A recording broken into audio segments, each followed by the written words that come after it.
All right, welcome back, everyone. Thank you for your patience. Welcome back to the Tribute to Terence series. Thank you all for being here and coming back for the last event of the series. Where are you all tuning in from? Let us know in the chat. See a lot of excitement. Let us know where you're tuning in from.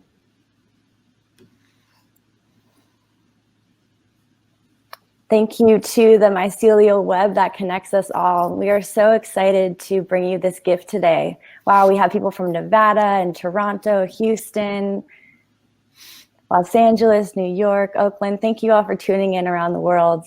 It's really a gift to have you here. So today we're excited to bring you Cultivating a Relationship with Sacred Mushrooms. This is a gift from the community to the community. I'm Danielle Negrin. I'm the Executive Director of San Francisco Psychedelic Society. And this final event of the series is brought to you by the McKenna Academy of Natural Philosophy and the San Francisco Psychedelic Society. The McKenna Academy of Natural Philosophy explores modern and traditional practices, ideas, and technologies that foster the understanding of nature and the cosmos. San Francisco Psychedelic Society is devoted to the exploration of entheogens, the expansion of consciousness, and the destigmatization of all drugs. We provide education, community, integration, and support. A quick housekeeping before we dive into this awesome day. If you're new to Crowdcast, please utilize the chat bar to the right. You can connect with the community there and ask questions and build relationships in the chat bar. And please share this event with your friends. On mobile at the top, you can share at the top of the screen. If you're on desktop, you can share 15-second clips at the bottom left where it says clip moment. And submit your email to the mailing list. There's a green button right below me. And that way you can sign up to be notified about Myco Rising's updates and offerings about mushroom cultivation education. Please take the poll. We'd like to hear what kind of offering you'd like to see in the future. If you want to see more events like this, let us know what you're interested in participating in. And today we are excited to bring you this final Myco side chat to wrap up our month-long tribute to Terence McKenna. This free bonus event is a gift. Today we'll focus on the piece of work that has centered the McKenna brothers, cemented the McKenna brothers in the history books, perhaps more than anything else. Their publication landmark, The Psilocybin, the Magic Mushroom Grower's Guide. Today, we will be joining Dennis McKenna as he opens up about some of the guiding vision, adventure, and unexpected impacts that come along with the guide of this humble yet culture-shifting publication, which has since run through the world like mycelium and empowered the unknown masses to have direct access to magic mushroom and its visionary downloads. Dennis will be interviewed by Seth Warner of Myco Rising and the SF Psychedelic Society, who will follow up the conversation with a free mushroom cultivation class. I imagine everyone here is excited for the class as well.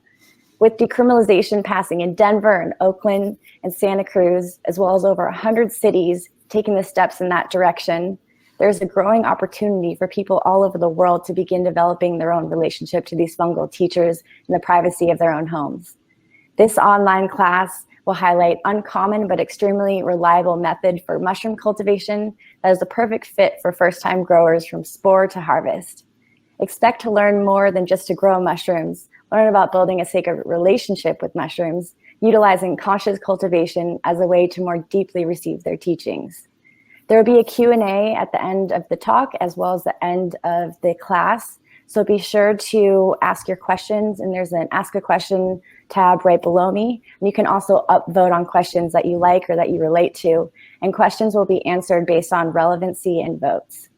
So today the program is we're going to have about a 90-minute interview with Dennis and Seth, and following directly after that, there will be a mushroom cultivation class. So without further ado, welcome Seth Warner. Thank you so much, Danielle.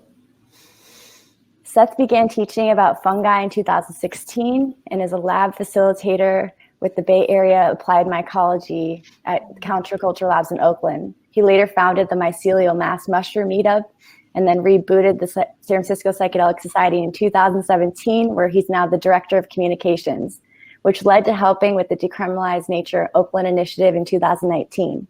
For the past year, he's been teaching public and private mushroom cultivation classes under the name Mycorrhizing. Thank you, Danielle. And thank you, Dennis, so much for joining us here today. Yeah, you've obviously been a part of a lot in the scene. Everything from just the experiments at La Chorrera through that crazy void, creating the Mushroom Cultivator's Guide, and a lot of work. I know you've worked a lot with ayahuasca and different university settings, and you've really brought a lot to light. And it sounds like you've done a lot of really hard work in that university setting, something that is, I'm sure you went up against a lot of friction and all that. And so thank you very much. Yes, thanks, Seth. It's lovely to be here again on this. I guess this would be the 5th installment of this series, kind of an unexpected bonus, which I think is wonderful. I think this is a great way to end it, because, we're talking about symbiosis and forming a relationship with mushrooms, being the cultivators, the caretakers of mushrooms is so rewarding, and because the mushrooms respond with the visionary reward. It's like the visionary reward at the end of an alchemical process. And it teaches you compassion and care and the reciprocity of symbiosis. So I'm just delighted to be here to talk about this. And I have to say, I'm going to miss doing this series. This is, we've been doing this every weekend, and, it's not been a burden. It's been a lot of fun. So I really appreciate your inviting me back for this and all the work that you and Danielle and our support team at the McKenna Academy have done to bring this to the people. And the people obviously appreciate it. So that's really nice. Yeah, it's been so much more than just these 5 events. It's constant conversations and really weaving a rich tapestry between ourselves. It's been really great and lovely opportunity. And the McKenna Academy team has been so nice to work with. So thanks for that. And I like what you're saying. I really like to say that, we can start with the gift of life to these mushrooms and then in return kind of receive what they have, what wisdom they have for us to kind of listen to download. And to have that reciprocity as opposed to like, hey, I want to get some mushrooms and they're going to do this for me, like trying to dispel that mindset as much as we can. Well, you can do that. Yeah, of course. And that's great. But but by growing them, you have to form a relationship, and you learn a lot about basic human values like compassion and care, and disappointment, because a lot of people have some trouble, in the stages. These are not that difficult to grow, but if you don't do it right, you can be frustrated. You're going to fix that today. You're going to. No way. 100%. No way can you fail with your method. So that's wonderful. Yeah, it's very satisfying when it works. It's like having a child or something. It is. Yeah, that's really like the gift of life. You really are like giving birth on some level. When you see those little mushrooms start to pop up, you kind of know what it means, especially if you used psilocybin before. And if you haven't, then it might be even like a little anxiety provoking, like, oh my God, they're here. The invasion is complete. Yes.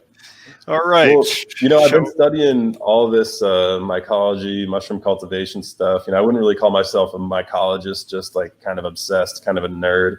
And I've been having so much fun sharing that knowledge. It wasn't really until maybe a year ago I was actually going to Botanical Dimensions, connecting with Kathleen Harrison. Like there's that whole network there.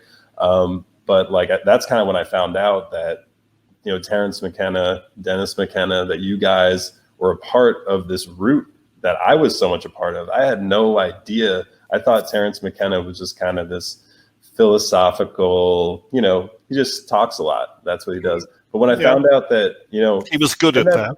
He was fantastic at that. And it wasn't something that I as much deeply connected with, to be totally honest. Mm-hmm. But, there's so much value. I've met so many people. I've met a number of people that consider him a father figure. So that's obviously a high compliment just from listening to him. Absolutely. But when I found out that you guys had worked together to create the first ever mushroom cultivation guide, Like right this there, one. is that the first edition? That's the first edition. Oh my God. My only copy, as a matter of fact. I Wow. like the cover of the first edition much better than the second, but it's still out there. It's still in print. Would it be fair? Several printings actually, and then the back is this.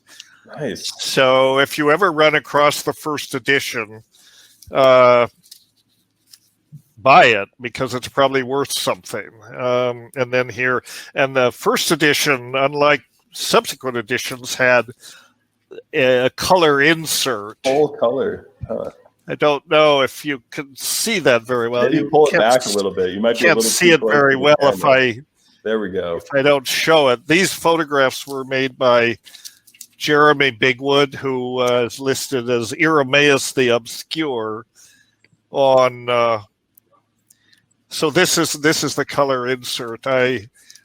Yeah. It's a collector's edition. Amazing. Oh, it really is. Yeah, it really is. It's rare. And this particular edition is fragile. It's falling apart. Yeah, I see. It's got some a little bit of water damage there too, huh? Yeah. Maybe it was too close to the mushroom grow. Maybe. Anyway, I wanted to show that, and I've got a couple other books I want to show you if it comes up in the conversation. But Cool. Wanted to be sure and show people that. And I just opened the book. What do we have here? We have a little envelope. Undoubtedly has a spore print in it, and it says La Chorrera 8/19/81. Do you need my address, or are you going to ship that over to my place? It's probably dead, Seth, to tell you the truth. I doubt if they're viable, but what do we have? Oh, my God. All right, we've got Palenque 8/10/83. This is, I don't know whose writing this is. Were those included in the cultivation guide? Did you guys send it with a spore print?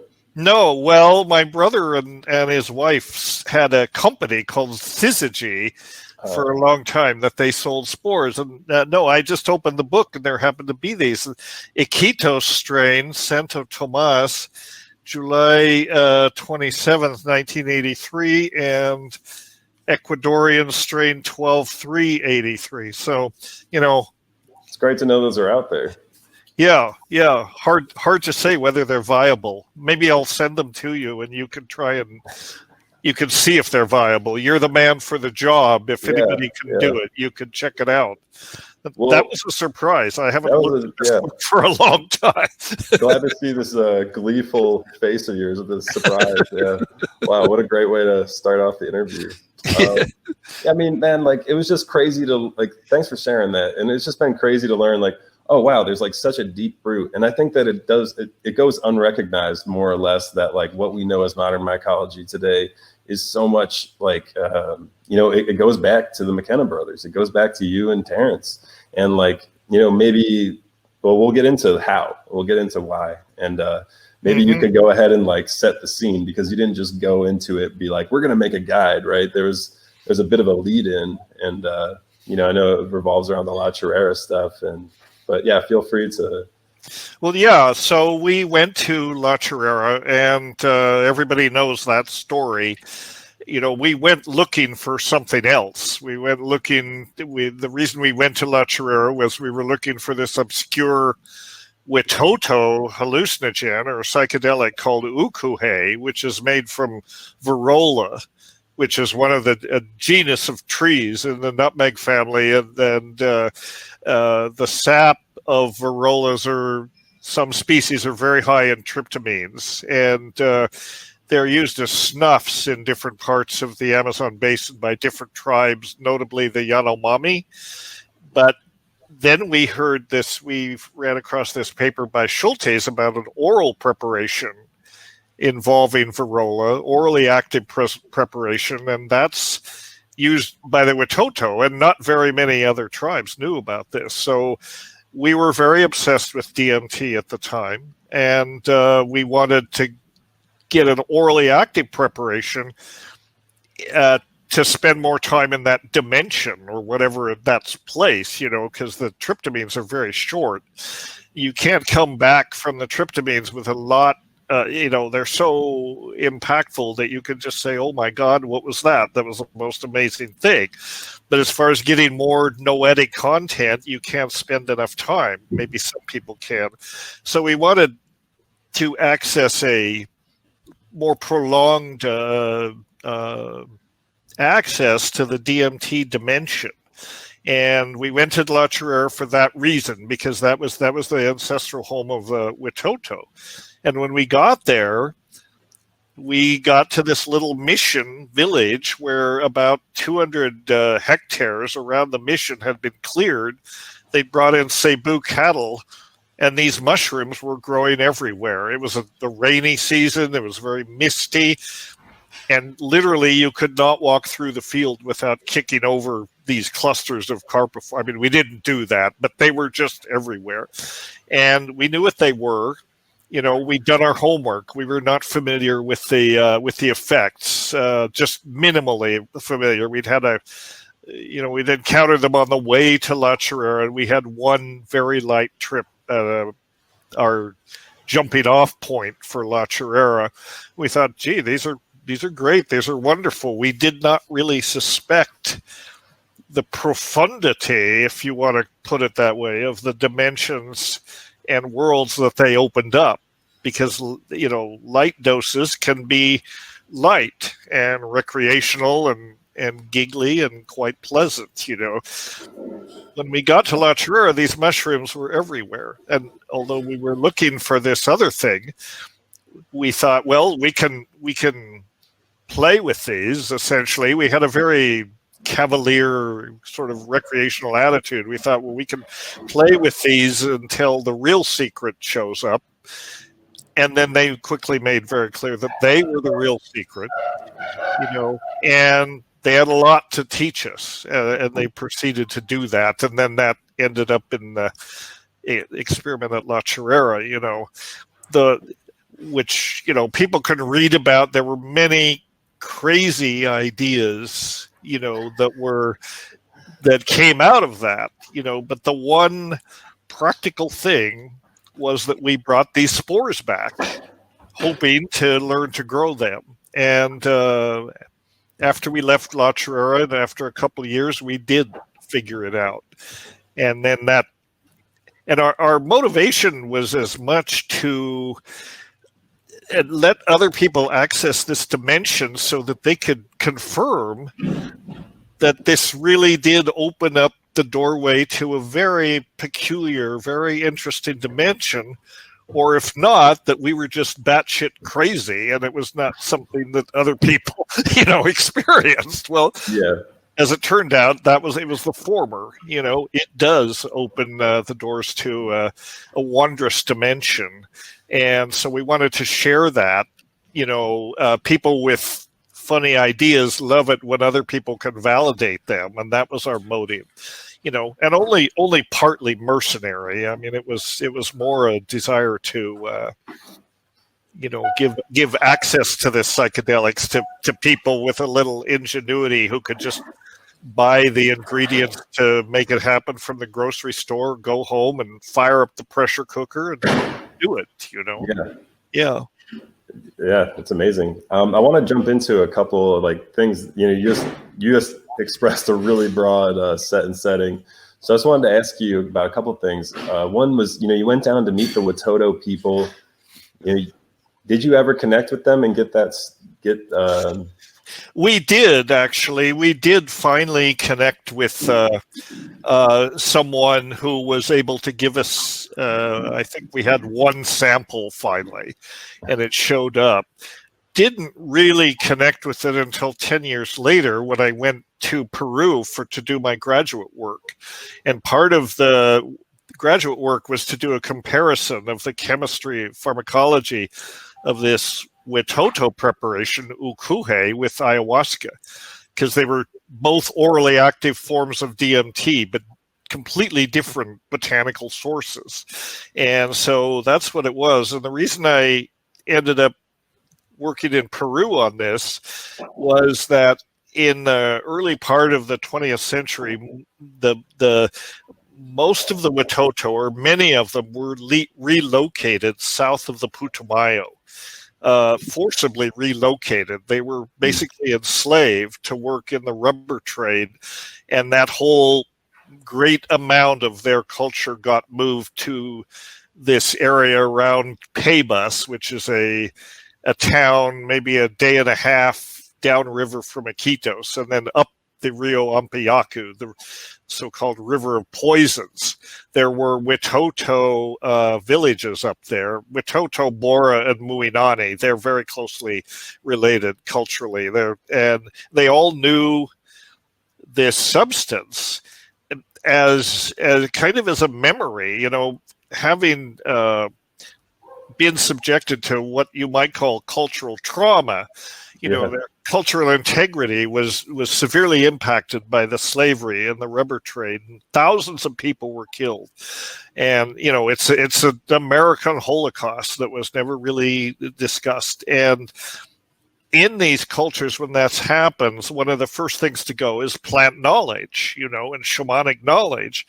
So the people, our informants on the Rio Yampiacu, were people who sort of remembered how to do it. You know, my grandfather did it, my father did it. I kind of remember they were into this, and that was, but the informants were willing to take a crack at making the formulation, and they did. They made several samples for us, and we bioassayed some and brought them back to the lab, and basically I did my thesis on that. And that was the occasion when I really, you know, going from Iquitos to Pebas, that about 4 weeks part of my work there, I traveled with Wade Davis from Iquitos, and that was really the first time in my life that I ever spent time with him and got to know him well.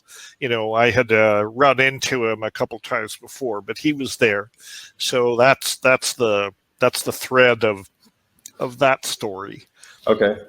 Well, I also just want to like focus a little bit more on the Watoto people.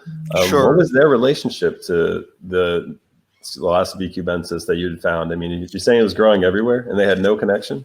It was growing everywhere in the pastures, right? And the pasture was not something you encountered much in this. We were in deep Amazonian forest. The only reason there was a pasture there was because of this mission, this Capuchin mission. Then they cleared the forest and brought in these cattle. So as a result, the mushrooms were not part of the Watoto tradition at all. You know, as far as we knew. I mean, they didn't seem to be interested in it. We didn't really interface with them that much, but you know, they don't have a tradition of use of these things, you know, because like their usual environment is a deep forest environment. It just happens that there was this mission, which was also a school, right? That was the thing. They sent their kids to school to this mission, and the parents, I guess, would come and bring the kids and then drop them off and then go back, you know, and then the kids would be, you know, not imprisoned exactly, but basically in these mission schools to, you know, get religious indoctrination and all this, and basically have their cultural heritage undermined and ridiculed, and you know what happens when the missionaries come in, you know, and often the first agenda is to destroy the shamanic traditions and the plant knowledge traditions. So when we got to the Rio Ampiacu, we were dealing with a severely decimated, impacted set of indigenous knowledge, you know, but they knew enough. So we didn't see any sign that the Watoto were interested in it, except that when we were hanging out in the pastures, eating mushrooms and acting crazy, you know, as people tend to do, I will say that the Watoto children were very interested in what we were doing. And I don't know, we probably further contributed to the erosion of their traditions. I don't know if they were eating them, Yeah, after we passed through, but I think it's possible that a few of them may have nibbled on it after they saw us doing it. I mean, these crazy gringos, and yeah, So, yeah, hopefully you didn't, negatively impact too many lives. Who knows? Maybe it's a positive influence if they got out of control there. But you don't know. That's the thing. You really don't know. No. But yeah. So another thing, you said that you had done your homework. So I mean, that didn't have anything to do with reading local traditions. But was there a lot of information available at that time? Like, did you go into the space knowing that you'd encounter the Cubensis down there, or? No, we really didn't know. That's not what we were looking for. But we did our homework in the sense that we collected a lot of reprints, ethnobotanical reprints, a lot of, there was I guess you could call it a house organ, a house publication put out called the Harvard Botanical Museum leaflets. And Schultes was the director of the Harvard Botanical Museum. So he had his own printing press in the basement, and he would, crank out these things. That's how we found out about the ukuhe. That was a paper that he published in that, which we followed a lot. And we collected many other we thought it was a big collection. It was basically a small accordion file of a few prized reprints, but we had articles about the psilocybes, pictures of the cubensis, and so on. So we knew what these were. We had no real experience with them before. And then, of course, when we got to Columbia, there were hippies down there, even at that time. And so we ran into people that they'd not been to La Chorrera, but it grew other places, like San Martin was a popular hippie destination, and there were mushrooms there. So then we heard through the grapevine that these mushrooms were out there, and hoped to encounter them, but that wasn't really our agenda. But that's the way it went. Cool. So you kind of encountered it. That's amazing to hear that Schultes was kind of this person, you're kind of standing on his shoulders there. And I love the idea that he had this, I don't know, I'm almost imagining this clandestine printing press pumping out information to all these, Ivy League students, poisoning their minds at a time where these are controlled substances. Is that how you felt about it? No, not really. I mean, it was a legitimate publication. Okay, he published about lots of things besides psychoactive plants. He was, what he did was subversive, in a way, because it got this forbidden information out to people. But he was anything but subversive. I mean, he was very conservative, but in this kind of Harvard, Boston Brahmin kind of persona, I mean, stories about him are lots of interesting stories. I mean, he in every presidential election, he would vote for the Queen of England. That's how conservative he was, and not to say eccentric. But, you talk about standing on the shoulders of Schultes, I would say definitely so. And really almost every researcher in this field of, psychedelic ethnobotany, I would say, owes a debt to Richard Schultes. He was an inspiration for sure. I mean, Wade Davis actually was able to work under him. And I made a pilgrimage to Harvard in 1974 to visit Schultes.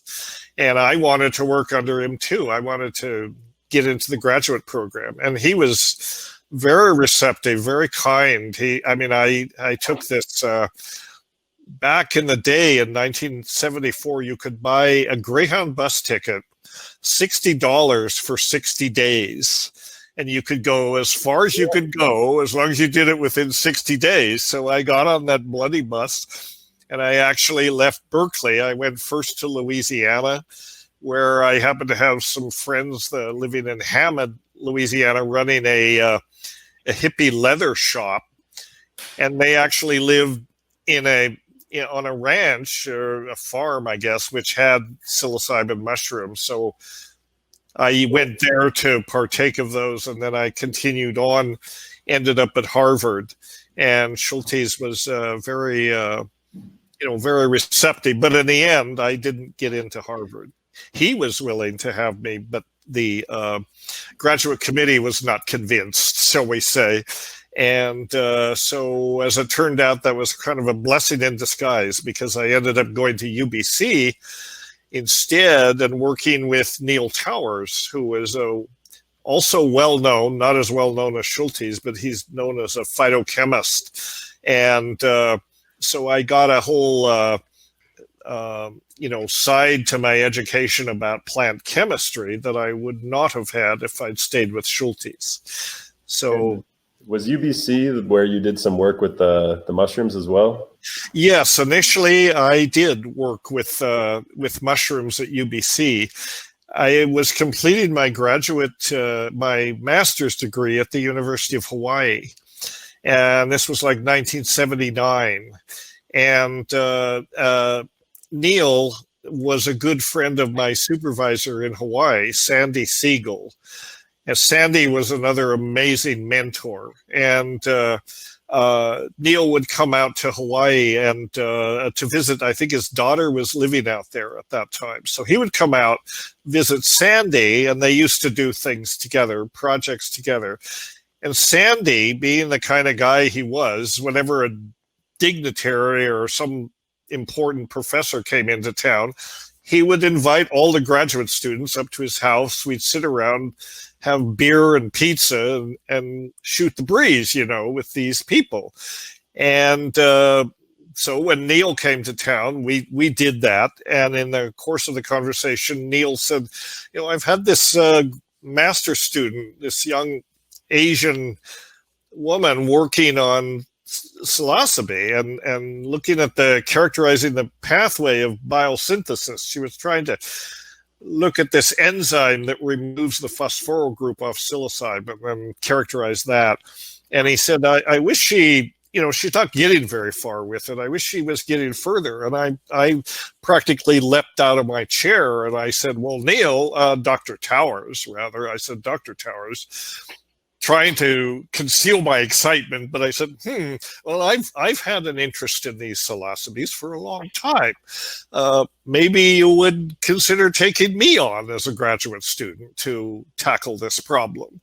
And he said, yeah, maybe so. So then correspondence ensued, by letter, of course, these days. And eventually I got into UBC, and my project was to work on psilocybes, characterize the enzymes of the biosynthesis and the genetic regulation of the biosynthesis, right?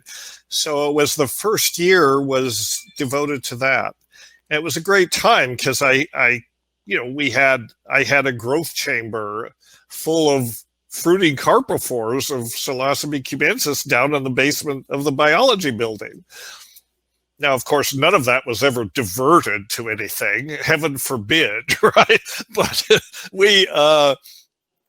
and if you believe that, I have a bridge to sell you. But it was a good time, and I learned a lot. And I was learning chemistry and pharmacognosy and all that.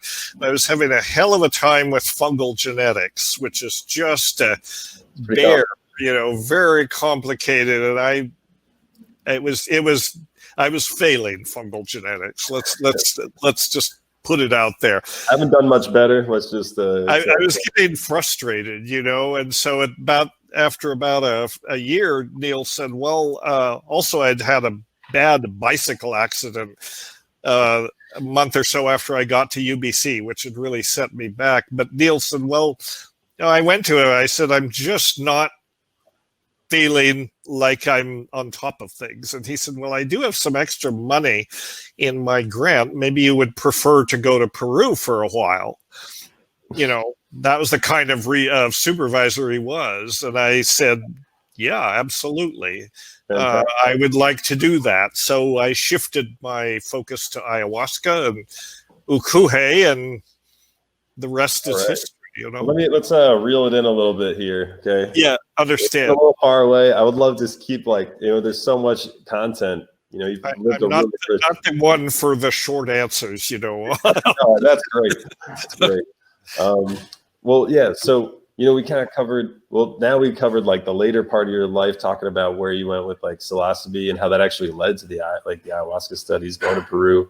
But how'd you get there, and like how did you go from La Chorrera to coming back to the States? Like, what was the process to get to the point where you guys were like cultivating mushrooms? I mean, I was under the impression until we spoke recently that you guys were maybe the first ones to do it, but you kind of enlightened me. You said that you're standing on some other shoulders. You're in a rich community. Like, what made it possible for you guys to actually make the guide?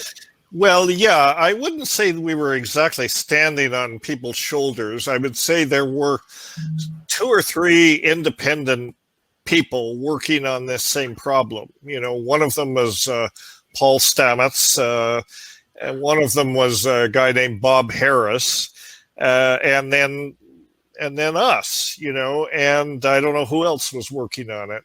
We weren't really collaborating. We didn't really know, but what made it possible for me was that,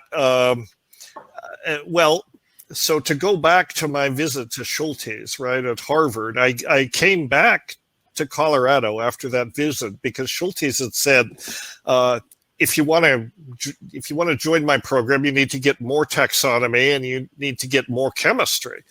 So I ended up going to Colorado State University, which I'd already got my M, or my wasn't Masters of Science, Bachelors of Science at Colorado University.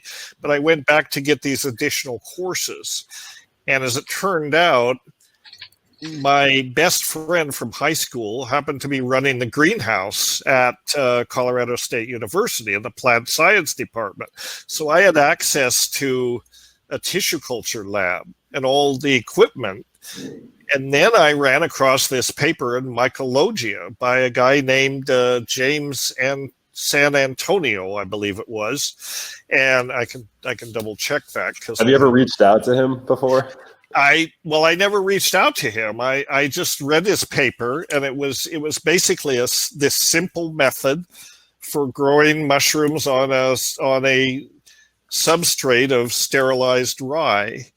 And do you know what it was for? What species it was intended for? It was for Agaricus bisporus. It was just for regular edible mushrooms. It was something for San Antonio JP, a laboratory method to obtain fruit from cased grain spawn of the cultivated mushroom Agaricus bisporus.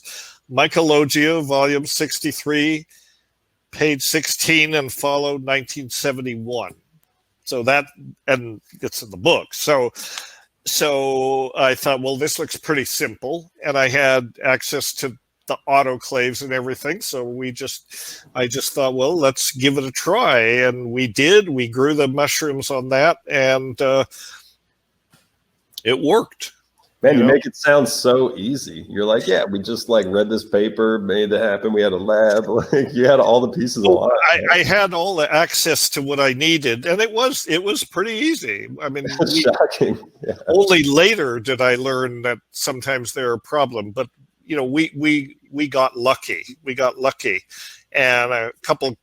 My friend Larry, who ran the greenhouse, and another guy, Mike, who was during the tissue culture work, helped me do this. And once you do it, I mean, it's interesting when you cultivate them this way because it's a self-teaching process. You learn through your failures how to optimize the conditions. I'm sure you're familiar with that. So then it worked. And then I shared that knowledge with Terence, and he started growing them in California, and we, and then eventually that summer, after I finished my work at CSU, I went out to Berkeley because we were working on the manuscript for The Invisible Landscape, and we were working on growing mushrooms. So we got the idea. Let's put this book together. Let's put this. I mean, we thought of it as a book. It is a book, but it's more like a pamphlet, But anyway, we published this book, and that would be 1975, I think, was when we ended up publishing it. And it was 1976. It was And/Or Press in Berkeley was the publisher. So can I ask you? You have some creative names as the authors of that book, Otios and O.N. Eric. And first of all, I want to know, actually, were you guys doing that because you were scared of the law or something catching up to you? Or was it purely symbolic? And what do they mean? A little bit of both. A little bit of both. I mean, we thought that there might be some unwanted attention on what we were doing. So, we chose to use pseudonyms. And I always kind of regretted that because it means, I mean, in some ways, people might say, this is the McKenna brothers' greatest achievement, right? In terms of the impact it had on society, and yet we didn't publish under our real names. And Otios comes from two words, otios,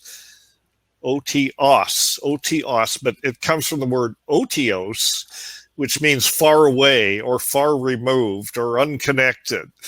And O.N. Eric comes from the word oniric, which means dreams. Onirigens are substances that promote dreams. So oniric or oniric cults or dream cults. So basically dreams from far away. Which kind of fits with the idea that mushrooms were extraterrestrial. The foreword to the Grower's Guide is maybe one of the best things that Terence ever wrote. And I won't, and they're not extraterrestrial. I'm sorry, but it's a romantic idea. Come on, can't we believe? Well, you can believe whatever you want, but it helps if you believe something for which there's evidence. Very scientific of you. Being a scientist, that's kind of what I look for. You can't, believe me, I've tried. You cannot make the case that psilocybin mushrooms are extraterrestrial, and the reason is that they're just, we understand their phylogeny, we understand their evolution, we understand where they sit in the web of life. They're definitely terrestrial. That doesn't mean that the message that they transmit is not important, but it's a terrestrial message. They're terrestrial teachers, not extraterrestrial teachers, and So sorry to everybody that was just in it for the UFOs. Yeah. I gave a talk a few years ago, and I really tried to make the case that they were extraterrestrial. And as I got into the material, it became clear to me that you just can't make that argument. You have to begin by postulating that tryptophan may have been a gene complex that was seeded into the biosphere, but that would have been about 3.8 billion years ago. We're pretty clear that tryptophan was one of the oldest amino acids, and tryptophan is found in every living thing on Earth, because and the tryptophan is the precursor to psilocybin and all the tryptamines and many of these psychedelics. These indole psychedelics basically come from tryptophan.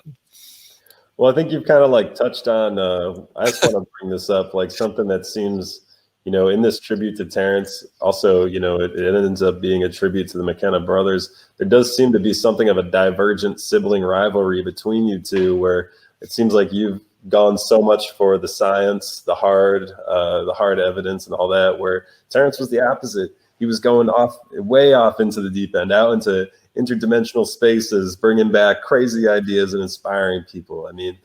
How did that play into the creation of the guide? Did that play into your guys' evolution in your careers? It did later. It didn't really play into the creation of the guide, because this was just a how-to book, It is pretty simple, yeah. just a little manual. And of course, as you know, and as you will be teaching us, this is unless you like doing labor-intensive things, this isn't what you would use to grow mushrooms. There are much better, easier ways to do it now, but historically.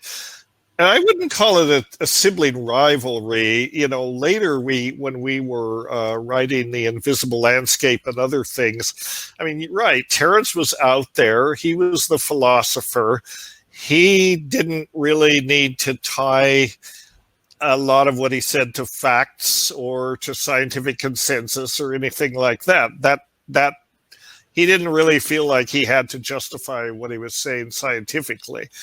He was, and I'm in sync with him on that. He was not a scientist. He was what I would call a natural philosopher, and the thing that distinguishes natural philosophy from science grew out of natural philosophy, but it became reductive and quantitative and boring in some ways by its insistence on measurements and so on. Natural philosophy acknowledges that there are other ways of knowing, and that are also legitimate. And so that's why I named my academy the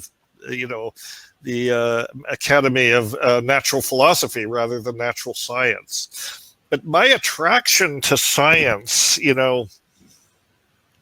really grew out of the graduate work that I did on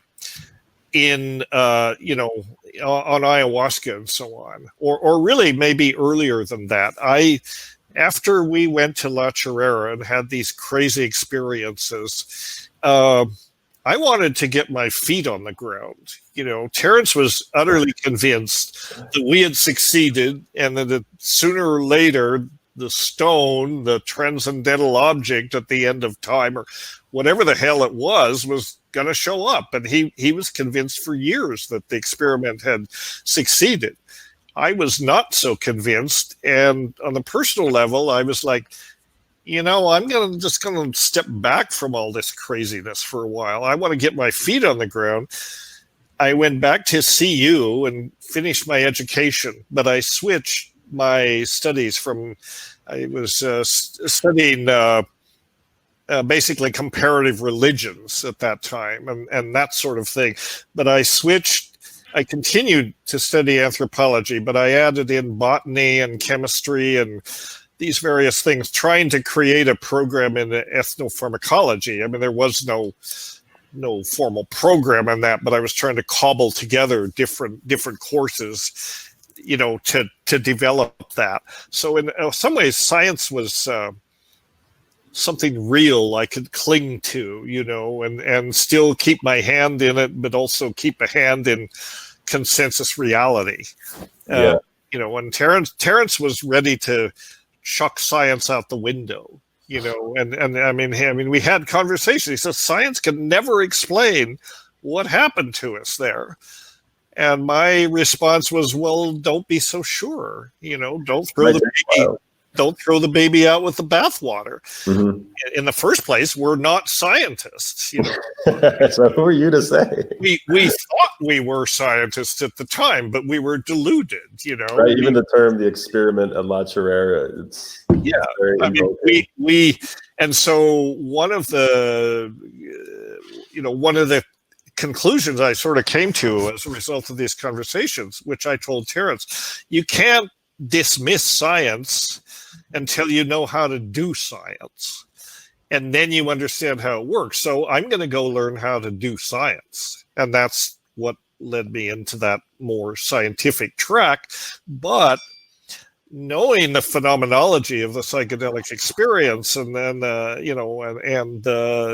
what shamans go through and all that, I always had that as a sort of foil against reductionism and materialism and all that. And I think that's something that psychedelics, really teach a person, and ayahuasca and all these particularly, a strong message I always get: remember how little you know, And it's a good thing to remind ourselves, and especially it's a good thing for scientists to remind themselves, because there is a tendency to get arrogant when you're a scientist. Think, oh, we have all this figured out.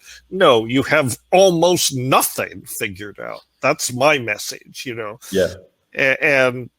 And whatever and what science has done, I acknowledge the accomplishments of science and the progress it's made to understand the cosmos and the world and all that. I mean, it's significant amount of knowledge has been accumulated, but it's a very small amount of knowledge compared to what is actually left to know. In other words, what we don't know will always exceed what we think we do know. And I don't view this as a depressing thing. I view it as an exciting thing. Oh, it's really riveting. I mean, I think that's what can be so upsetting about like the scientific paradigm. At times it gets kind of thrown in your face. It's on morning news shows and things like that. Oh, this new update. Hey, this saves calories or that. And like, it's just these really untested, seems like so often these experiments, things that are happening go untested. They don't go down the line and advanced. It seems like it has an agenda all its own. It can kind of become a religion. So I really appreciate what you're saying. That we got to remember that it's just a very tiny percentage of any right. knowledge. And it is treated often in our society like a religion, like something that we should accept without question. The scientists are saying it, so it must be true. And that's a misunderstanding of science, because one of the things that distinguishes science from all other systems of knowledge is it's set up to test itself. The whole scientific endeavor is you construct hypotheses, which are nothing more than models or suppositions about the way something works. But then you can go out and test those things. You can ask questions of nature, get answers back that either confirm or disconfirm what you thought you knew. Yeah. And if it confirms it, then great. Then you figure, and you never prove a theory. You always can say, based on what we know now, this theory appears to be valid. We may find out something next week that completely overturns it. And that's the exciting part of science. Of course, science tends to become rigid, and science, especially institutional science. So scientists, especially if they have a lot invested in their success as scientists, are often reluctant to say, well, I was completely wrong. I was totally on the wrong track. Some do, but most don't, because they have grants. They have, they have to uphold their roles. But pure science, is the search for truth. If it's practiced purely, it's a search for truth. And it's a way to ask questions of nature and get answers back that you can validate or not. That's the whole point. And I think it's amazing that, psilocybin, for so many people, it offers this opportunity to step out into that mystical expanse where all of a sudden you realize, oh God, I don't know anything. I'm a tiny speck. It can go the other way as well. But I think, most commonly in healthy people really have this like realization of how small we are, how big the system is that we're just like one tiny piece of. And, that kind of brings me back to the book. How would you say that the impact, bringing that experience, the psilocybin experience to people through this like cultivation process that you guys, and then also all the subsequent like additions, like, alterations to the style, just completely different new things inspired by your original work. How have you seen that? Do you have a perspective on how that's maybe impacted the culture at large, or how it maybe has led to some of where we're at today? Yeah, I think it had to have an influence. That was not our agenda, at the time. We just wanted to publish this book and let other people do it. We didn't realize it would have the societal impact that it has had. We didn't know we were, creating a psychedelic revolution in a certain way. But once it got started, it just developed a momentum of its own. And then, of course, so we gave people the tools, and like, as my brother sometimes said, well, all we did was create a method to get great dope out of mason jars. That's the magic, right? In a certain way, that's true. And then he was out there on the circuit talking about mushrooms and promoting the whole extraterrestrial origin hypothesis and the time wave and all that. So he kept the conversation going throughout the 80s and 90s on a topic that I think the powers that be would rather nobody was talking about. And he kept insisting on talking about it. And then people were listening to that, in part because he was such a great speaker, and he could make people listen raptly to the craziest notions. But then they also, if they were growing mushrooms, they had the tools to experience for themselves a lot of what he was talking about. So those two things, I think, sort of kept it in the conversation, cultural conversation, long enough that eventually Rick Strassman did his work with DMT, and then that began to force open the doors to actual clinical studies with psilocybin and all that. So science, which before was afraid to touch these things, it was taboo, right? It was too controversial for science to get into. Well, anytime you have something like that, that's precisely where science should be looking at. Mm-hmm. The whole point of science is to push back the frontiers of knowledge, to investigate the unknown. And that's the true spirit of science. So, in that sense, it was a motivation. And then they, clinicians began to look into psilocybin and find that they were useful therapeutically. And even now in science, there's sort of the presupposition that there's nothing beyond that. It's just, okay, this is a remarkable medicine that can help with a lot of mental disorders and so on. It is all that, but it's also a tool for understanding consciousness, and exploring consciousness in the psychonautic sense. It's a universe within that we can, psilocybin is the ship that can take us there. Yeah, absolutely. I really appreciate that perspective of like, hey, this is a tool. And, you guys use the term magic mushrooms. It kind of implies, magic. I mean, it implies that there's something really out there to it. In my teachings, I've used the term sacred, call it the sacred mushroom. And I do that to kind of bring attention to this idea that we need to give it a certain sense of reverence. We need to know how to use the tool. We need to know how to use the hammer. And do you have any thoughts on like, how psilocybin in that like base state of like neither good nor bad? So often we're hearing about what's good about it. Do you're coming from a time, and I look back, in the past, and I see things like these crazy conspiracy theories around like MK Ultra and like psychedelics and like being used for mind control. And I'll be honest, personally, sometimes I get this, feeling like, what am I a part of? Is there why is this becoming so available all of a sudden? I'm just curious if you have any thoughts on perhaps the dark side of psychedelic use or psilocybin. Well, I think there's a dark side to the use of any technology. Growing mushrooms, using mushrooms is basically a technology. And I think the conversation, there's a tendency to, good and evil originates in the human heart.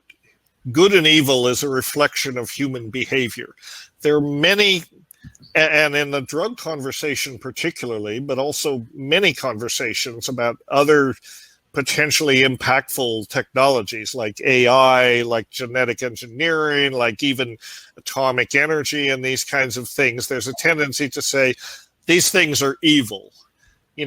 No thing is evil. or good inherently. The evil or the good depends on how people use these things, the decisions that you make. So sure, there are lots of horrible ways, not helpful ways to use drugs. And there are lots of beneficial ways to use drugs. The drugs are the same drugs, no matter whether they're used for good or ill. It's the uses that people make of them that determines whether that's a beneficial, ethical thing or a not ethical thing to do. What's always bothered me about so-called drug education, it's not education because it's always about the focus is on the drugs. These are bad, don't use them. These are bad. No, people's choices about how they're going to relate to substances.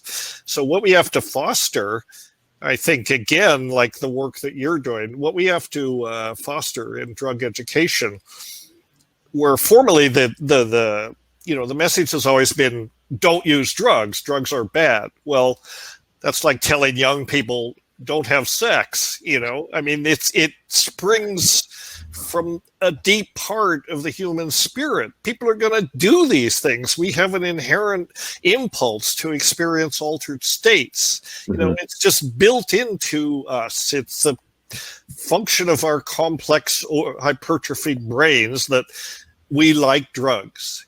Let's just get it out there. We like drugs. I'll say it right now. I like drugs. Yeah, but let's be intelligent about how we choose to use them, when we choose to use them, what's appropriate, and so on. So the message of these drug education programs in high schools should, it's exactly the wrong message. The message should be that we're surrounded by drugs. We're totally immersed in a chemical ecology of psychoactive drugs. So the message should be, teach people how to use drugs. You teach them how, not to use them, or if they choose not to use them, then that's fine. They can make that choice. Most people are going to use drugs, even they may not even know that they're using drugs. This extends to things like coffee and chocolate, and all of these are psychoactive drugs. Yeah, nutmeg. Yeah, nutmeg, you name it, all kinds of things. Many things we think of as food are also drugs. So the thrust of drug education should be to teach people how to properly use drugs to maximize the benefit and minimize the harm. That's pretty simple. Yeah. Well, there's certainly a lot of potential there for psilocybin, and yeah. Yeah. Well, in connection with that, interestingly, I just did a podcast a couple of days ago with Dr. David Nutt, who you may know of. He's the head of the Neuropsychopharmacology Research Unit at Imperial College London, director of their psychedelic research program. And he's come out with some interesting papers a few years ago rating the relative safety of psychoactive drugs, in terms of their impact on the individual, their impact on families, their impacts on societies. Wow. The most harmful, most dangerous drug is, what do you think? Alcohol. Alcohol is at the top of the list. The least harmful, the safest, mushrooms. You don't say. Yeah, I say. And this paper's out there. Look at it. David Nutt, Nutt. Do the search in PubMed. These are very interesting articles. Yeah. And he published this article. He was the drug, essentially in the UK, the equivalent of being the drug czar, and then in charge of their drug abuse programs for the British government. He published this paper. He was sacked. He was out of there. Wow, really? Yeah, he was fired for this. And he basically said, fuck you. I don't care. And then he was able to, get an even better job and continue his work. But yeah, it's ridiculous. This is the thing. The powers that be do not like to have truth spoken to them. We see this every day. And he spoke truth to power, and he paid the price. Yeah, wow. It's a real lesson. Yeah. Yeah, please. Well, that's it. Yeah. Yeah, again, we keep going out on these awesome tangents. Thank you for offering so many rich stories and themes. I kind of want to bring it back to like, after you guys published this book, did you guys stay close to mycology? Were you ever I teach classes, I'm meeting people one-on-one. Were you guys ever doing anything like that? Were you working with mushrooms in your own right? Or, were you just happy to get the book out there and then keep to yourselves? Well, we did, we didn't really teach people how to grow mushrooms. We figured that the book would do that, and it did. But we grew mushrooms for our own purposes, and actually for, our own, a mercenary benefit, I suppose you could say. And, I think it's all right to say this now. I've been criticized by my relatives for saying that, but it's pretty much in the public domain. I mean, the New York Times obituary for Terence talks about how they were, producing between 70 and 120 kilograms a week, so that was a underground activity, and they did it. So what? I mean, it's nothing to be ashamed of. It's nothing that people shouldn't be, should have to. I mean, it's known in the public domain. Well, yeah, that's one way to stay in touch. I was also just curious, did you guys ever, continue to advance your techniques? Were you in kind of like a dialogue with other people, like, Professor or Philosophy Fanaticus, people like that came up later? Or was it kind of like just behind you at a certain point? Did it guide your career, or did it just kind of like create a foundation? I'd created a foundation. I mean, Philosophy Fanaticus and all these came later. When Terence got into it, he didn't stick with the jar method because it's a very labor-intensive thing, and eventually he found other ways to do it that are not so labor-intensive and similar to what you do. I think the standard approach that didn't work for us initially, and we didn't. I mean, he stuck with it. I didn't. I never went beyond just growing a few for myself, because I was doing other things. I was doing my graduate work and then my postdoc work, and I didn't have time to do it. Yeah.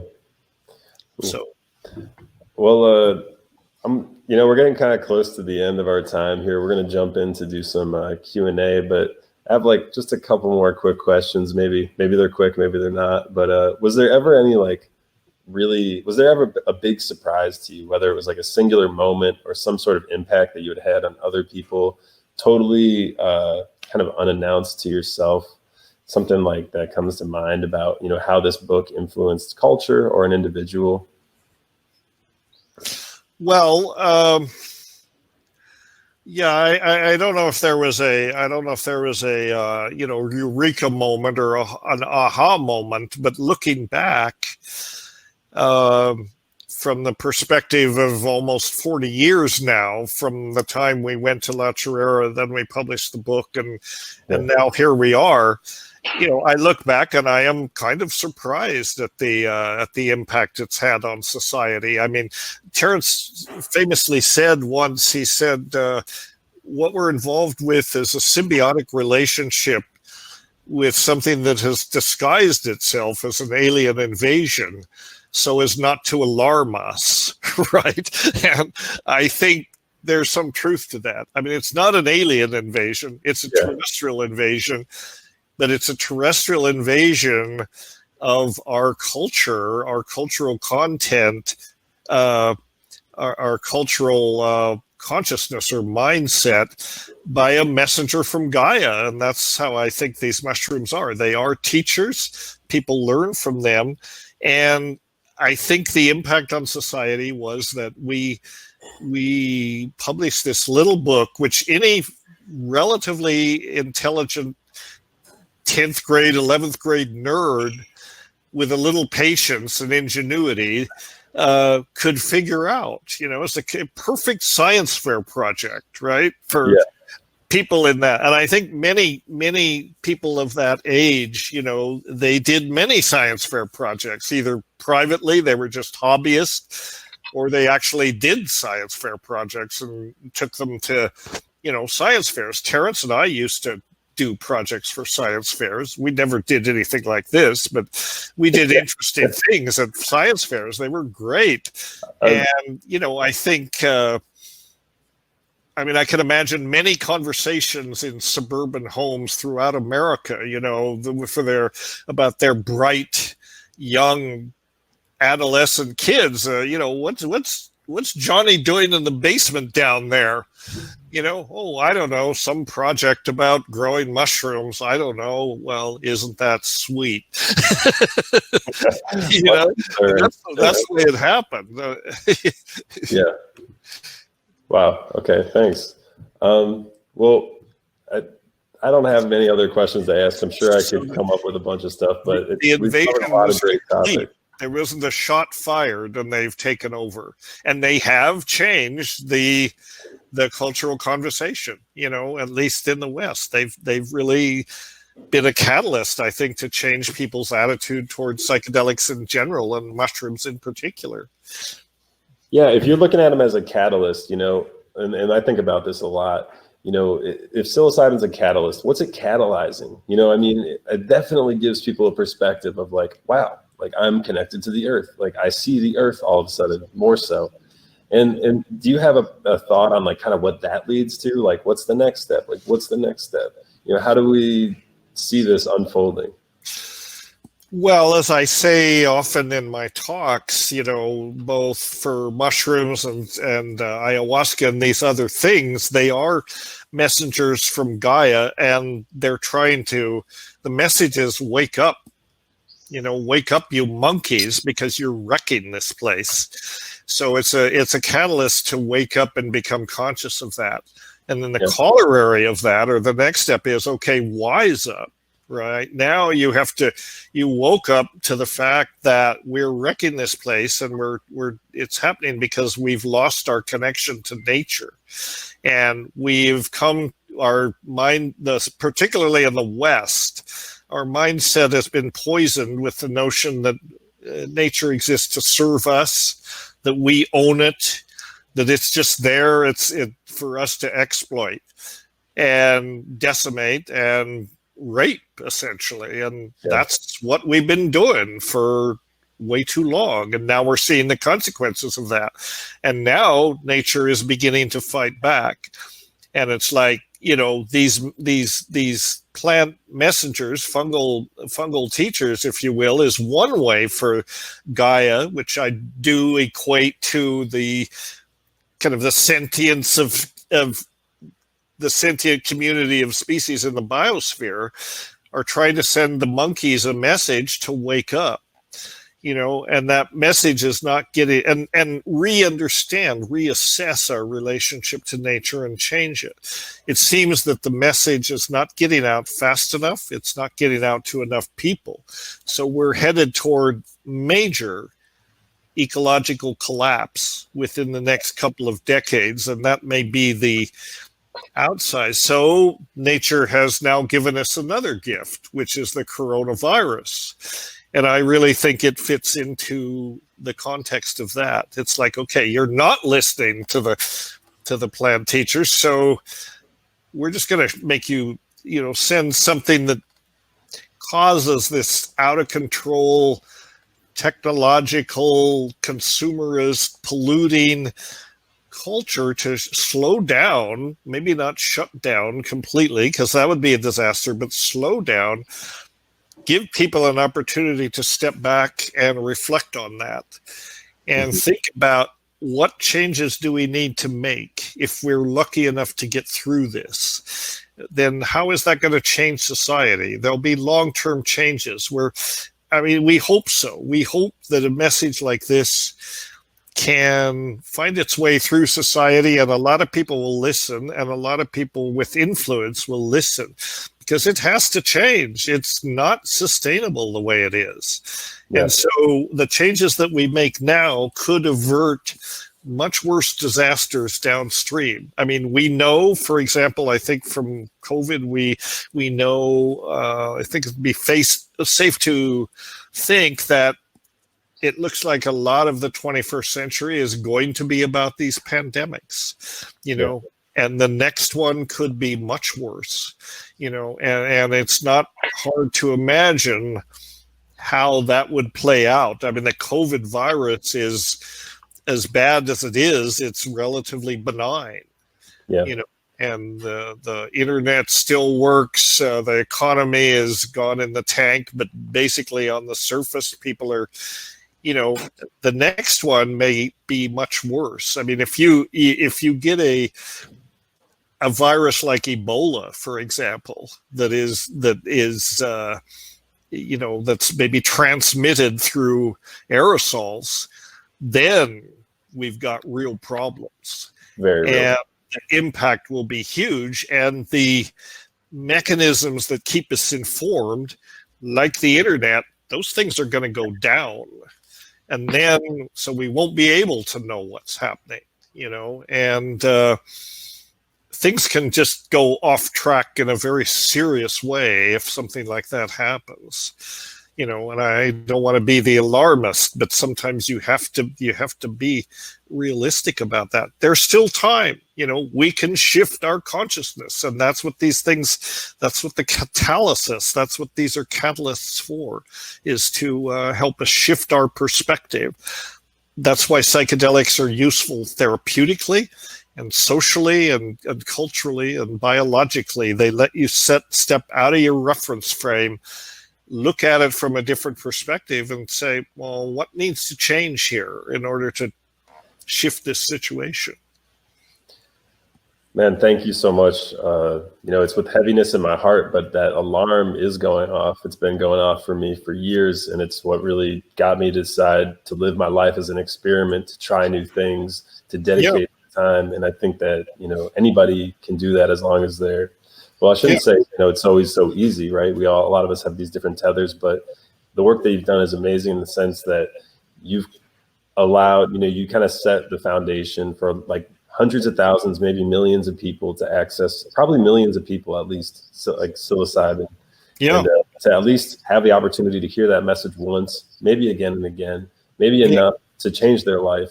I know for me, it's been a big impact. So, from the bottom of my heart, man, thank you for ringing the alarm. Thanks for ringing the bell. And, I know you probably didn't know what you're getting yourself into, but thank you for giving old people like me a chance to do this, because you're the younger generation. You're the ones that basically we've handed you a bucket of shit, and you are going to have to deal with it. So one of the solutions is, well, what do you do with a bucket of shit? For one thing, you can grow mushrooms on it. So that's a solution, But I would just like to say, no doubt psilocybe mushrooms are part of the solution, but fungi in general are an important part of the solution. I just want to plug a book that has just come out, that's about to come out. It's called Entangled Life, and it's how fungi wake our worlds, change our minds, and shape our futures. It's reversed when I look at it. It's by Merlin Sheldrake, who is the son of Rupert Sheldrake. We had him on last week. This is all about fungi, and it's a totally wonderful book. I want to promote it. I'm doing a podcast with him in a couple of weeks. I want this to get out there because I've been reading it, and it's not technical. It's just a very significant book, I think. It'll be out. You can order it on Amazon. I think you can pre-order it on Amazon right now or other places. Yeah. But Merlin and I are going to have a conversation about this, I think, on the 28th of April. And it won't be live, but it'll be out there after we do that. And people should write this down. It's just, I so enjoyed it. It's just packed with great information about fungi. Well, Yeah, that's great. Thanks for dropping that. Yeah, it's been really exciting. Yeah, it's been really exciting. So I'm gonna synthesizers. So the taxonomy and all that is harder to work out. You can find these things growing on horse dung, and sometimes, and as most psilocybe enthusiasts know, if you bruise it and it turns blue, that's if you bruise the stem or whatever, it turns blue. That's a signature for psilocybin. Mm-hmm. So you can check the paneolus out, but they're not reliably psilocybian, if you want to put it that way. Yeah, no, for sure. Yeah. Okay, here's another question that maybe we could both answer. This is, what is the most influential paradigm shift you have embodied from using mushrooms? Maybe we could both answer this. The most influential paradigm shift? Yeah, take it with a grain of salt. What does it inspire? Well, I think that it is this perception that we're out of sync with nature. I mean, that's the basic perception. The question is, how do we get back into harmony with nature? And there are lots of approaches to this, but there are lots of people influenced by this perspective and working on it.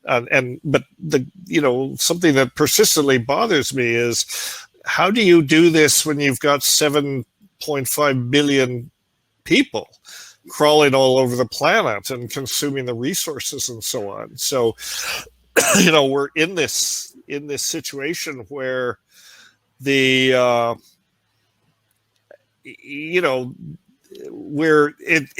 I just don't know. I mean, this is part of the desperation and the worry that I have. How do you make this work for 7 billion people? Yeah.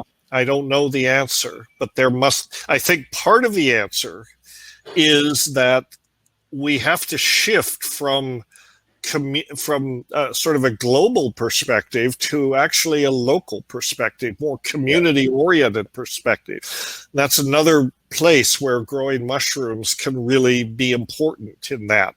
You can get, just like you might have community gardens. This is the right idea. Local production, local self-reliance. Why not have a community mushroom garden where you grow many species of mushrooms for nutrition, for medicine, for spiritual purposes, and so on?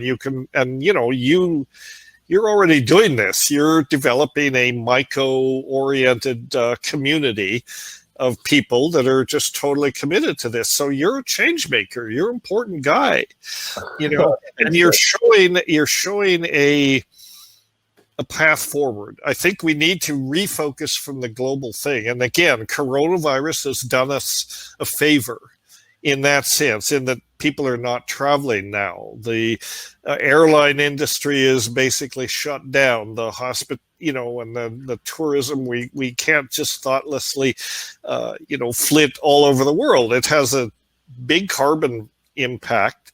And people are finding that, we don't really have to do that. We don't, we can do a lot this way. We have to learn from each other. And I think we need to shift the focus locally, so that we have to get away from petroleum-based industrial agriculture, monoculture and all of these things, because these are polluting and they're not sustainable. They're not natural. And Michael Pollan, long before he wrote about mushrooms, was about psychedelics. He was writing about these. The Omnivore's Dilemma, the Botany of Desire, all of these things are really very worth reading, in the sense that he has this perspective and he understands something important, which he discussed, which is, are we growing crops, or are crops growing us? Have we domesticated plants, or have plants domesticated us? Yeah, maybe it's not our fault, actually, Dennis. Maybe we should blame the plants. They did this to the world. No, sorry, you can't slip out of it that way. Plants are the solution. But that is a good point, because plants are running the show, and I get this message very strongly from ayahuasca, and they're running the show because they mastered this neat trick of photosynthesis, which is basically what's sustaining life on Earth, because it's what sequesters carbon out of the atmosphere using sunlight and produces oxygen as a byproduct. That's a pretty cool, it's the craziest shit, biochemical miracle. Like, we need to invent new solar panels. It's like, wait, trees, they produce fruit and trees, oxygen. Trees. Cool. How about more trees? Yeah, exactly. I mean, it's interesting. They're trying to now, create artificial analogs of photosynthesis. Yeah. More power to them. Let them do that.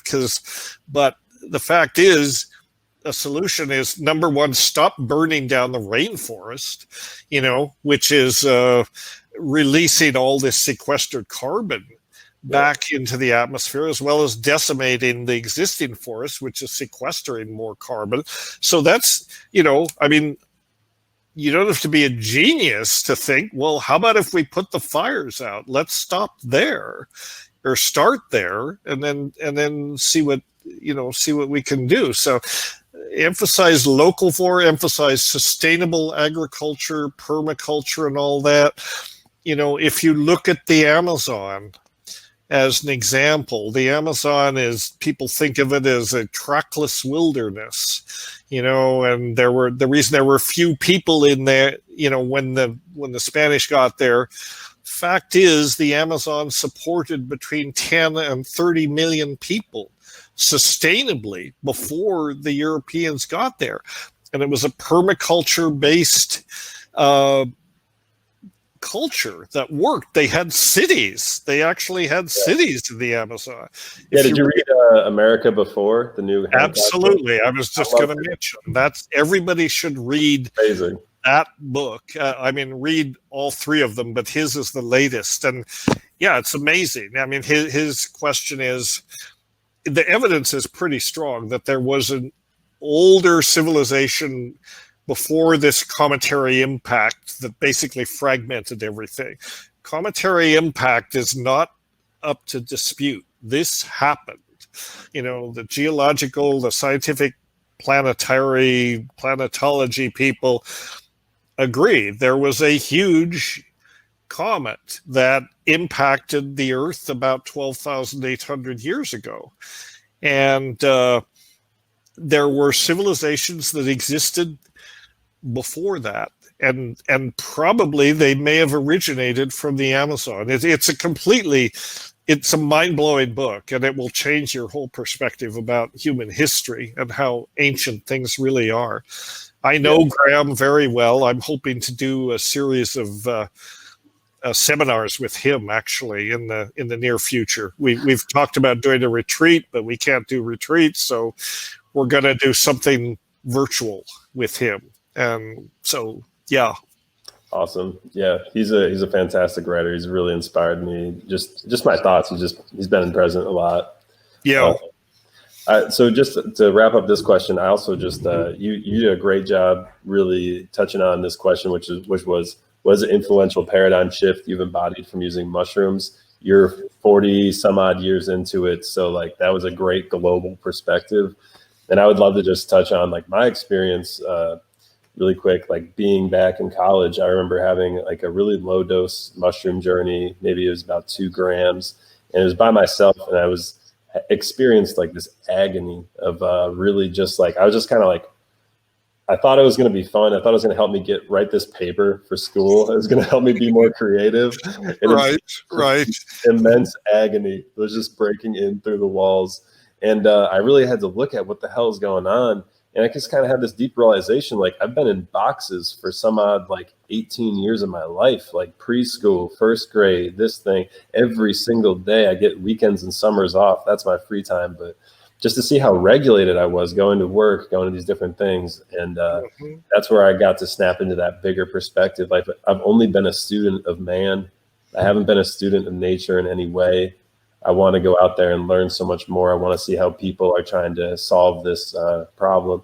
And that led me to go into study intentional communities I was studying anthropology. So I went to intentional communities. I went on a bike tour and traveled and met a bunch of awesome change making kind of people that inspired the shit out of me. And I just want people to know that that's an option, that, you know, if you feel inspired and you feel like you want to be this person, go out and meet other people that are like the ones you want to be, you know, go try to find the places to get inspired to see, because you're not the first person, you know, you're not even close to the first person. There's hundreds of thousands, millions of people that feel the same way. There's a massive team of people that aren't fully connected, but I think internet like this, the way that we're connecting right now, Dennis, like this is really helping. It is one of the gifts of Corona, to really see like where we can go. But yeah, I just want people to remember that you are not alone in your desire to do good and change the world for the better. Like there's a lot of us and we need to work together. Yeah, and this technology is great. This is one of the benefits of the internet. You know, there are many downsides, but the potential of this technology to educate a lot of people is really staggering in some ways. And I hear you when you talk about your academic career. Most of us spend time in one or another box, you know, as we grow up and get our education and then go into, you know, the economy and so on. It's good that the psychedelics give us the tools to step out of that temporarily and maybe rethink it, you know, and there's value to academics, but it's important to remember there are many ways to learn besides in a classroom, you know, and people should challenge themselves with these learning opportunities, you know, and travel and going places that are not, you know, I mean, now we have to be conscious about, you know, how we travel, but it's useful to go to other cultures and interface with people who have a completely different worldview than you do, you know, and they use a different language. The world is different for them than it is for us. And it's good to share that information. And I tell people, I get asked by young people a lot, how do I pursue a career in ethnopharmacology or ethnobotany or psychedelic research? And I you know, there are many paths to this, but I tell people, my advice, figure out what puts fire in your belly, what you're excited about, and then go for it. Go for it. And don't worry too much about your success, your eventual financial success or prestige or all that. Pursue what you believe in, pursue what excites you, and it will be much more satisfying, and all these other things will take care of themselves.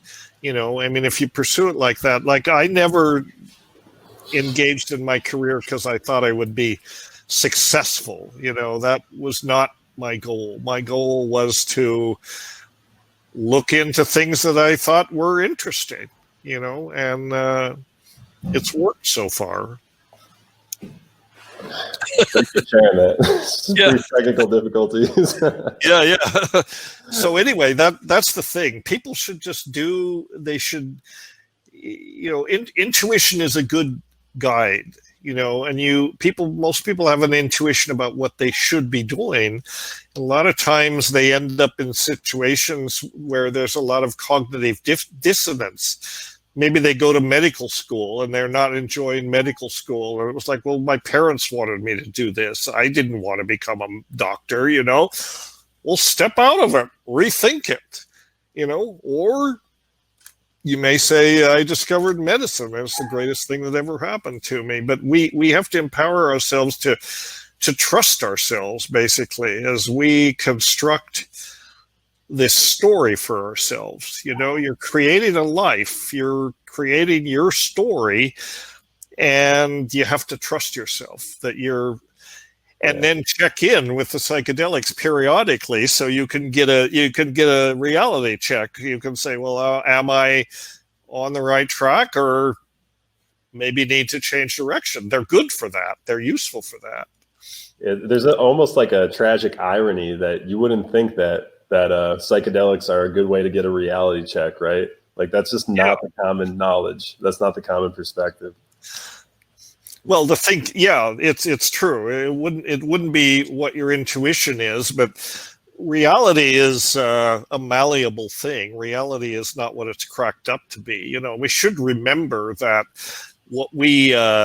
that we're living in a model of reality, you know, that our brains create for ourselves. So, you know, it's not the real thing. The real thing may not even be knowable, but we're in a model of reality. And the nice thing about that is you can tweak the model.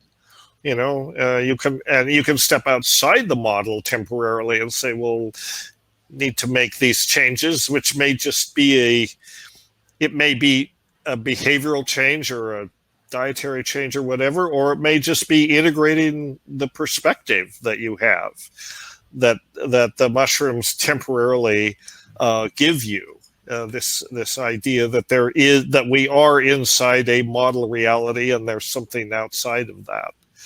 Yeah.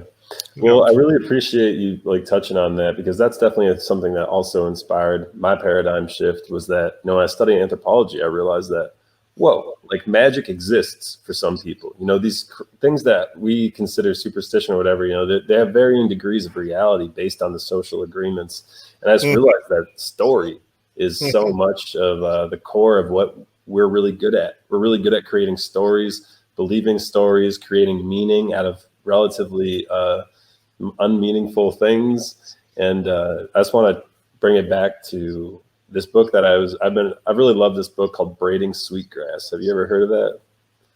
Called what? Braiding Sweetgrass. It's by a woman. No, I don't think I have heard of it.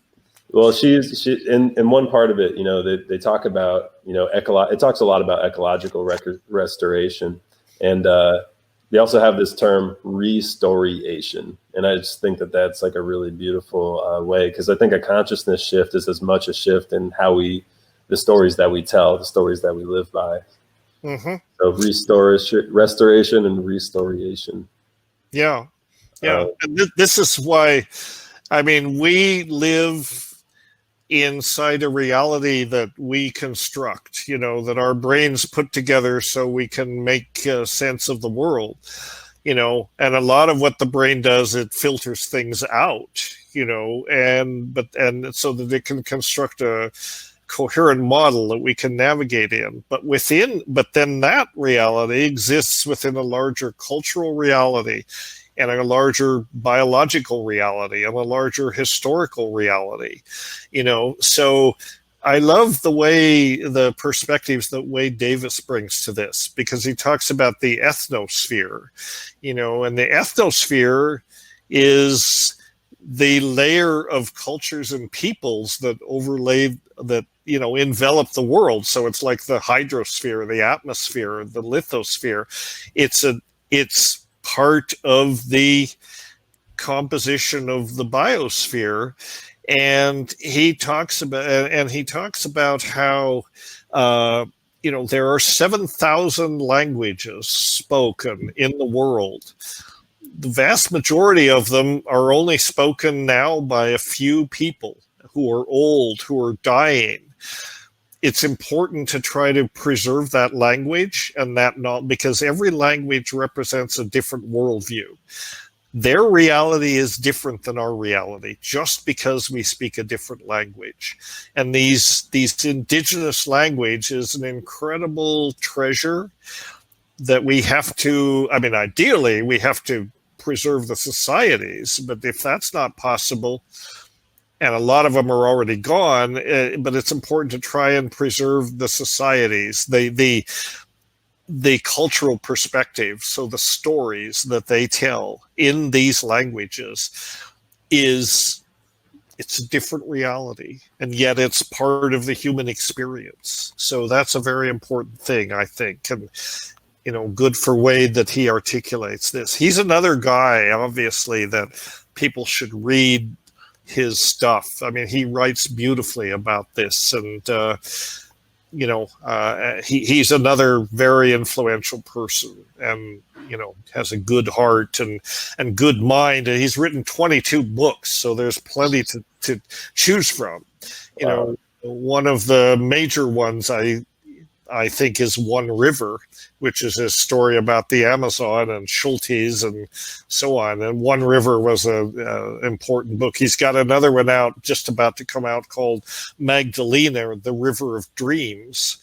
And I can't wait to get into it. It's going to be really great. Everything he writes is good. Thank you. Thank you for the tip. I could go ahead and ask you some more questions, but I feel like we're kind of getting there with our time. And I feel like that's a really good kind of place to end on, is that, hey, like our perspective, our worldview, that I think does need to change in a lot of cases, at least I can only speak for the American perspective to some degree. But there are already so many worldviews out there that do hold the values that we need to learn more about, these indigenous life ways, these different ways of being.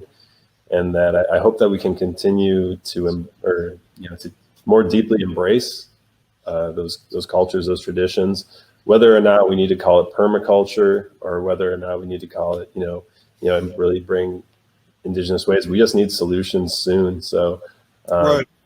I think that, just kind of that perspective of like, where do we go with this message from psilocybin? What are we catalyzed for is a great place to end. And I'll just ask, do you want to close? Do you have any closing thoughts or anything you'd like to say? Well, any pitch for the Academy, maybe? we could give a pitch for the Academy, but we've done that a lot through this series. People can look at the Academy and they can see where the concept comes from, because the Academy is a virtual academy right now in some ways. Maybe it'll be a physical academy, but it's a place for learning. It's a place where people can come to and learn to think for themselves. A lot of times institutions, educational and otherwise, they're all about telling you what to think.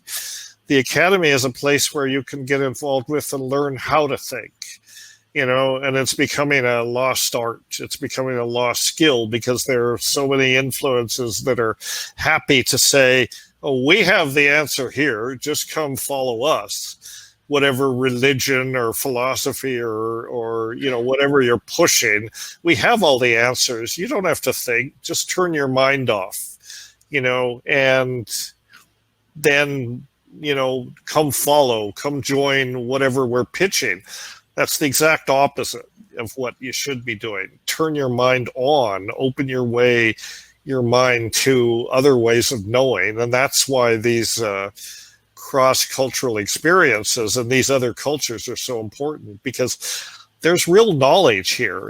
We're not just trying to preserve these knowledge bases because we feel sorry for these cultures, because it's the right thing to do. It is the right thing to do.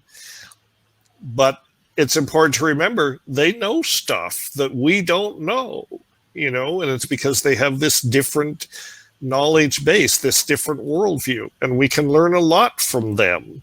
And so it's not that we're, like Wade was fond of saying, these indigenous cultures are not failed versions of us. They don't aspire to be like us. We assume that they must, because we think we're at the pinnacle of existence. Actually, no, they're fine. They have fully developed cultures and worldview. They're not trying to be like us.